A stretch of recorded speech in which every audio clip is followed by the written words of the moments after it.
एक नई series current affairs daily basis पर लेकर आए हैं, जिसमें हम महत्वपूर्ण जो करंट अफेयर्स हैं डेली बेसिस पे उनको कवर करेंगे। तो चलिए स्टार्ट करते हैं। आज का जो पहला टॉपिक है वो हमारा है ECI NET पोर्टल पर नया फॉर्म 6 विवाद है। ये चर्चा में क्यों आया है?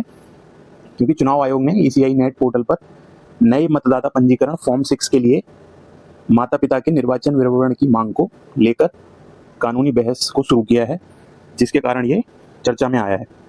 तो चुनाव आयोग ने चुनाव संबंधी सेवाओं को डिजिटल और अधिक पारदर्शी बनाने के लिए एक क्या शुरू किया है? ECI NET पोर्टल शुरू किया है। इस पोर्टल के माध्यम से क्या होगा? जो नए वोटर हैं, नए वोटरों का पंजीकरण, मतदाता सूची में सुधार, पता में जो एड्रेस है उसमें परिवर्तन, अन्य चुनावी सेवाएं ऑनलाइन उपलब्ध जो है वो कराई जा रही हैं। हाल ही में ये पोर्टल इसलिए चर्चा में आया है क्योंकि इसमें नए मतदाता पंजीकरण फॉर्म 6 के लिए माता पिता के लिए निर्वाचन विवरण की मांग को लेकर संवैधानिक बहस शुरू हो गई है। सबसे पहले हमको ये समझना जरूरी है कि ये फॉर्म 6 क्या है। तो फॉर्म 6 क्या है कि यदि कोई व्यक्ति पहली बार वोटर बनना चाहता है और उसकी आयु 18 वर्ष या उससे अधिक हो गई है तो उसे फॉर्म 6 भरकर अपना नाम मतदाता सूची में दर्ज कराना होता है। यह प्रक्रिया क्या कहलाती है? Representation of the people act 1950 के अंतर्गत होती है, ठीक है ना। अब सवाल ये उठता है कि ये विवाद क्यों हुआ? तो कुछ विशेषज्ञ बोलते हैं कि यदि किसी व्यक्ति के माता पिता का नाम मतदाता सूची में नहीं है या वे किसी दूसरे राज्य के मतदाता हैं तो ऐसी जानकारी मांगना नए मतदाता के पंजीकरण को अनावश्यक रूप से जटिल बना सकता है। वही चुनाव आयोग का कहना है। इस जानकारी का उद्देश्य केवल पहचान का सत्यापन करना और एक ही व्यक्ति के नाम का अलग अलग स्थानों पर पंजीकरण को रोकना है। इस विषय से जुड़ा एक महत्वपूर्ण तथ्य यह भी है कि भारत में जो चुनाव कराने की जिम्मेदारी होती है वो किसकी होती है? चुनाव आयोग की। और इसका गठन किसके तहत है? अनुच्छेद 324 के तहत। तो ये हमारे संविधान में अनुच्छेद 324 में वर्णित है। यह लोकसभा, राज्य विधानसभा और राष्ट्रपति उपराष्ट्रपति के चुनाव भी कराता है। तो किस किस के ये चुनाव कराता है? लोकसभा के, राज्य विधानसभा के, राष्ट्रपति के और उपराष्ट्रपति के, ठीक है। जबकि पंचायत और नगर निकाय चुनाव जो होते हैं उसकी जिम्मेदारी किसके पास होती है? राज्य निर्वाचन आयोग के पास। तो परीक्षा के लिए ये बहुत इंपॉर्टेंट हो जाता है। अगर कोई छात्र पहली बार वोटर बनना चाहता है तो सबसे पहले उसको क्या करना पड़ेगा? फॉर्म 6 भरना पड़ेगा। चुनाव आयोग ने इस प्रक्रिया को आसान बनाने के लिए ECI NET पोर्टल बनाया है, ठीक है। लेकिन माता पिता के निर्वाचन विवरण मांगने के कारण यह कानूनी चर्चा का विषय बना है। इसलिए परीक्षा के दृष्टिकोण से ECI NET के साथ साथ अनुच्छेद 324, फॉर्म 6 और representation of the people act 1950, ये तीनों बहुत ज्यादा इंपॉर्टेंट हो जाते हैं, ठीक है। क्लियर हो गया ये आपको? चलिए बढ़ते हैं अगली न्यूज पर। अगली न्यूज संबंधित है, भारत ने यमन यात्रा प्रतिबंध हटा लिया है। तो भारत सरकार ने क्या हुआ है जुलाई 2026 में, ठीक है, भारत सरकार ने जुलाई 2026 में यमन की यात्रा पर प्रतिबंध हटा दिया है। यह प्रतिबंध कब लगाया था? वर्ष 2017 में यमन में चल रहे गृह युद्ध और खराब सुरक्षा स्थिति के कारण लगाया था। ये युद्ध के चलते यमन में क्या था? 2017 में गृह युद्ध चल रहा था, उसके चलते ये जो है गृह युद्ध के चलते ये लगाया गया था। अब सुरक्षा परिस्थिति जो है वो भारतीय नागरिकों के लिए कुछ सामान्य हुई है, जिसके कारण यह प्रतिबंध 2026 जुलाई में हटा दिया गया है। तो ये निर्णय किसने लिया है? विदेश मंत्रालय ने। किसने लिया है? विदेश मंत्रालय ने। और इसकी सुरक्षा का जिम्मा किसके पास है? विदेश मंत्रालय के। यमन कहाँ का देश है? ये इंपॉर्टेंट हो जाता है यमन। तो यमन जो है वो पश्चिम एशिया का देश है। कहाँ का देश है? पश्चिम एशिया का देश है, जो अरब प्रायद्वीप के दक्षिण पश्चिम में है। कहाँ पर है? अरब प्रायद्वीप के दक्षिण पश्चिम में। आज मैं इसमें आपको मैप से दिखाना जो है, मैप इसमें मैं नहीं डाल पाया हूं, तो अब नेक्स्ट सीरीज में जब भी हम मैप की क्लास करेंगे तो वहां पर मैं करंट अफेयर्स के जो भी इंपॉर्टेंट इस तरीके की कंट्री आती हैं, जो भी जियोग्राफिकल जो है पॉइंट ऑफ व्यू से इंपॉर्टेंट हैं, उनको मैं आपको पॉइंट करके मैप पर दिखा दूंगा, जिससे आपकी जो समझ है मैप की वो भी बेहतर हो जाएगी। अब इस देश के जो है पश्चिम में क्या है? लाल सागर है, और दक्षिण में क्या है? अरब सागर और अदान की खाड़ी, ठीक है। यमन के पास एक जो है बाब अल मंदेव जल डमरू मध्य भी है। क्या है? बाब एल मंदेब स्ट्रेट भी है, जो विश्व के सबसे महत्वपूर्ण समुद्री व्यापार मार्गों में से एक है। एशिया और यूरोप के बीच तेल और अन्य वस्तुओं का बड़ा हिस्सा इसी मार्ग से होकर गुजरता है। इसलिए यमन केवल राजनीतिक ही नहीं, मतलब सामरिक दृष्टिकोण से भी और आर्थिक दृष्टिकोण से भी बहुत महत्वपूर्ण है। क्या है? वर्ष 2014-15 में यमन में हूती विद्रोहियों ने और सरकारी सेना के बीच संघर्ष शुरू हुआ था, जो बाद में जो है गृह युद्ध में बदल गया था।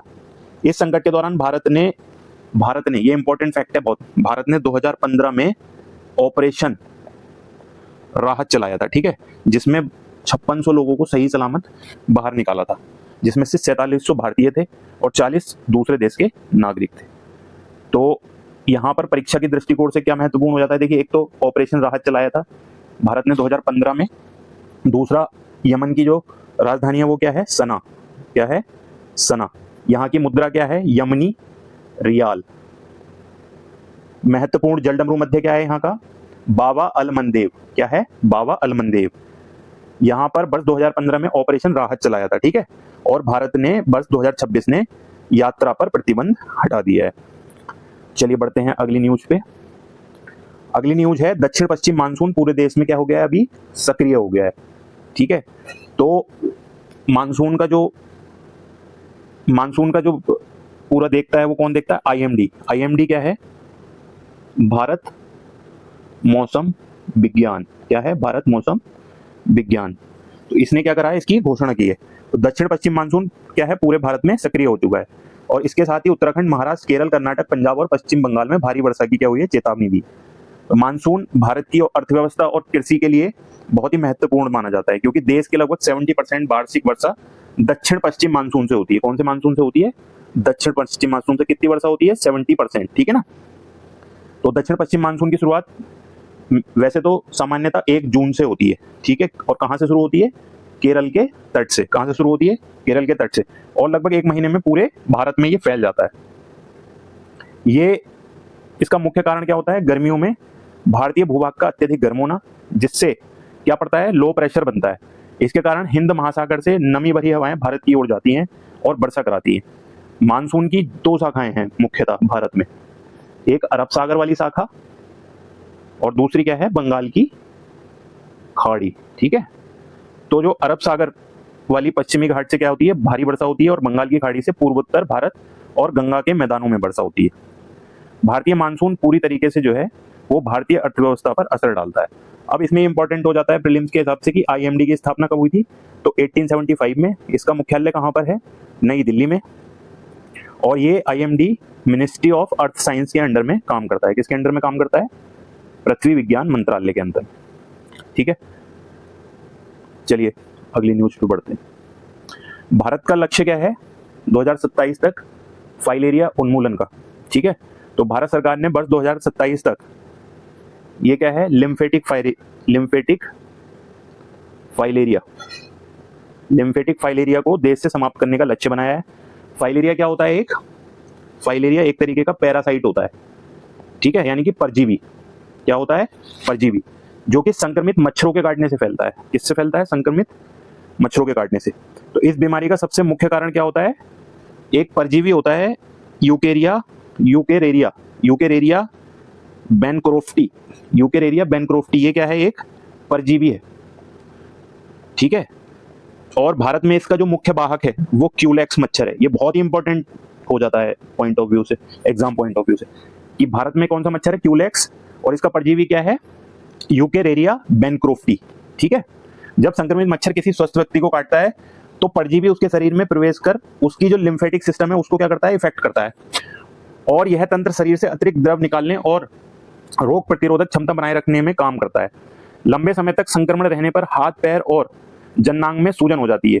इसको जो है क्या बोलते हैं? हाथी पांव भी बोलते हैं। क्या बोलते हैं? हाथी पांव। और एक बार अगर इसमें गंभीर सूजन हो गई तो ये बड़ा जो है दिक्कत वाली चीज है। तो इसलिए जो है भारत सरकार ने क्या किया है?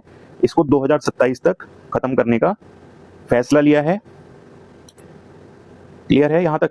अब इसमें क्या क्या इंपॉर्टेंट है, एक तो ये रोग कौन सा है, लिम्फेटिक फाइलेरिया, इसका रोगजनक क्या है, यूकेरेरिया बेनक्रोफ्टी, वाहक क्या है इसका, क्यूलेक्स मच्छर, इसका सरकारी कार्यक्रम कौन सा चलाया गया है, मास ड्रग एडमिनिस्ट्रेशन, ठीक है, एमडीए करके, ठीक है। इसका लक्ष्य क्या है, 2027 तक इसको खत्म करना। चलिए अगली न्यूज पे बढ़ते हैं।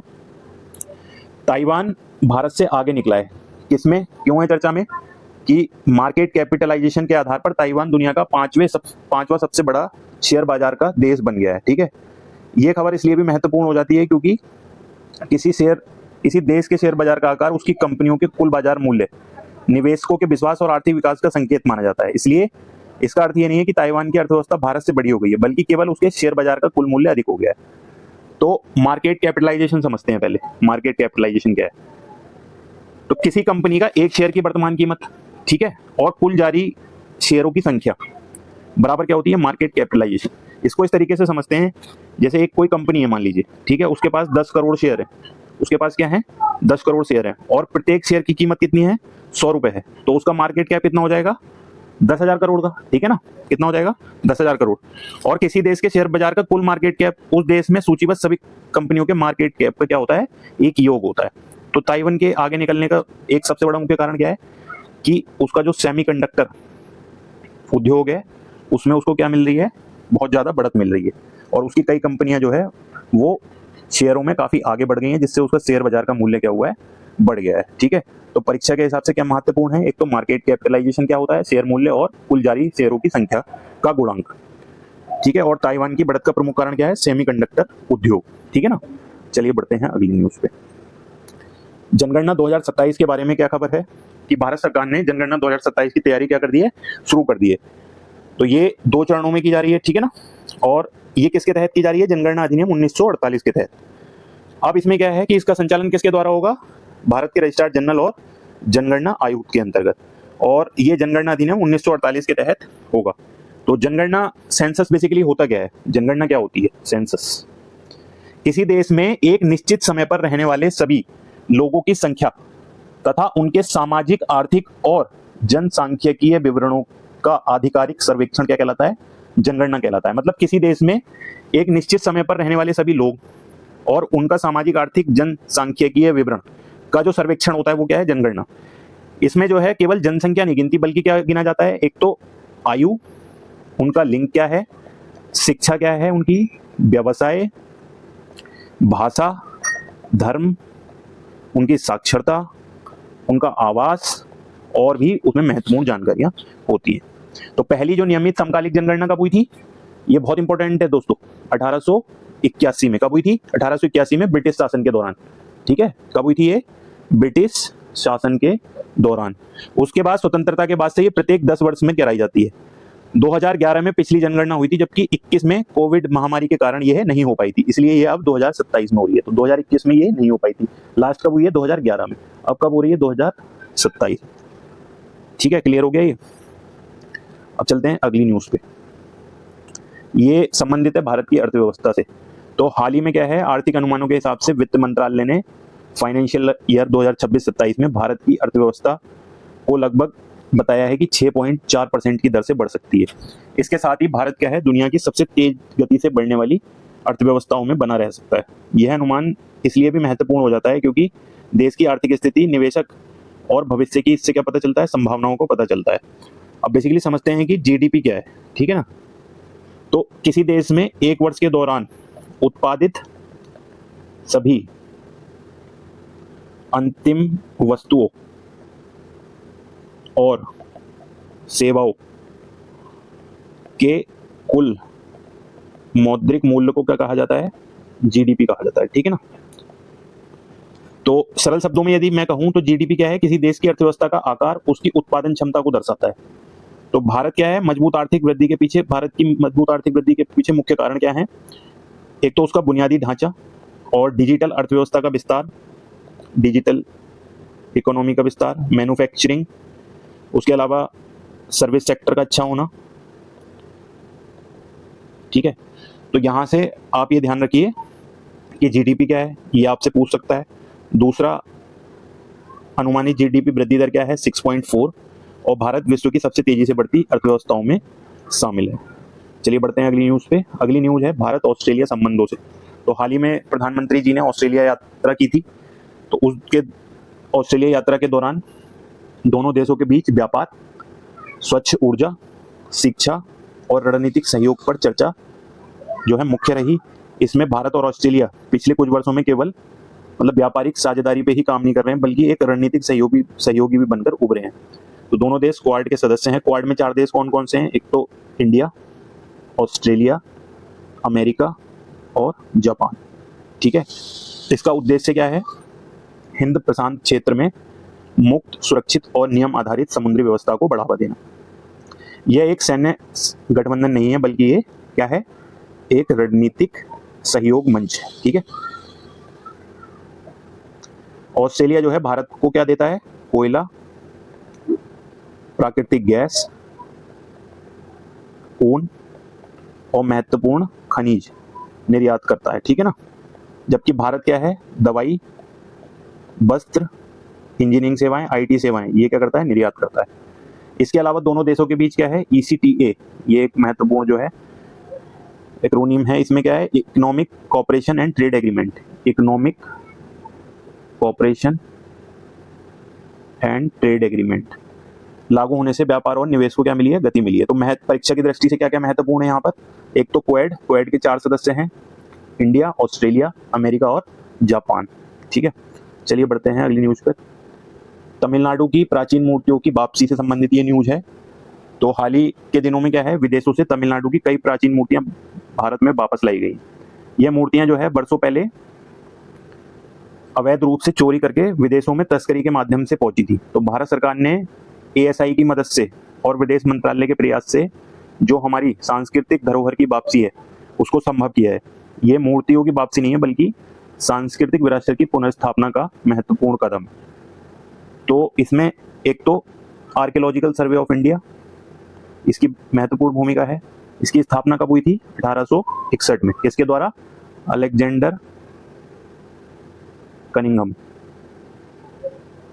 वर्तमान में ये किसके अधीन काम करती है?